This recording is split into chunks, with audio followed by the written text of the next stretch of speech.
आखिर एक संस्कृति को हम कैसे मरने दे सकते हैं। विभिन्न जनजातीय भाषा बोलने वाले के पास ना तो संख्या बल है ना ही धन बल है। उदाहरण के लिए हिंदू संस्कृति के लिए असुर हम आदिवासी ही हैं, जिसके बारे में बहुसंख्यक संस्कृति में घृणा का भाव लिखा गया है।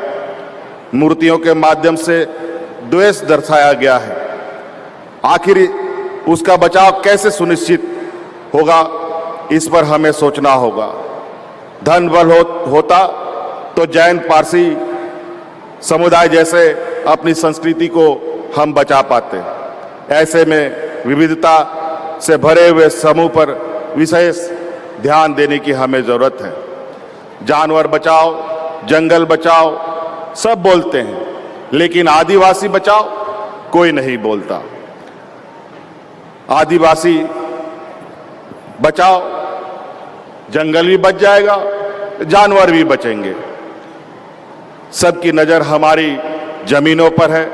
हमारी जमीन पर ही अनेकों प्रकार के खनिज संपदाएं हैं, चाहे वो लोहा हो, चाहे वो अब्रक हो, चाहे कोयला हो, चाहे यूरेनियम हो।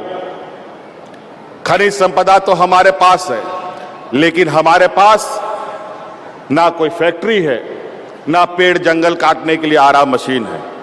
ये बड़े बड़े उद्योगपतियों के पास ही होते हैं। कुछ लोग तो आदिवासी शब्द से भी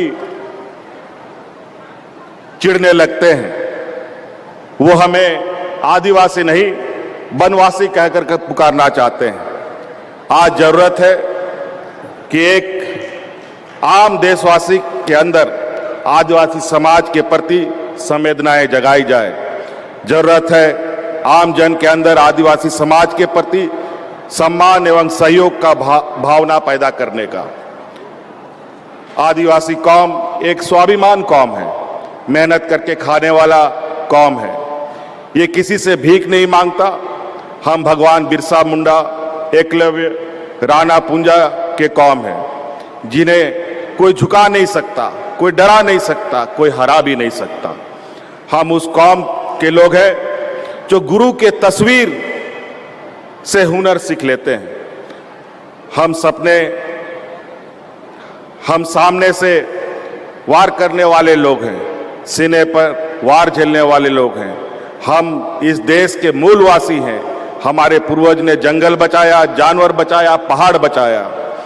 हाँ, आज यह समाज सोचने के लिए मजबूर है कि जिस जंगल जमीन की उसने रक्षा की, आज उसे छीनने की बहुत तेजी से प्रयास।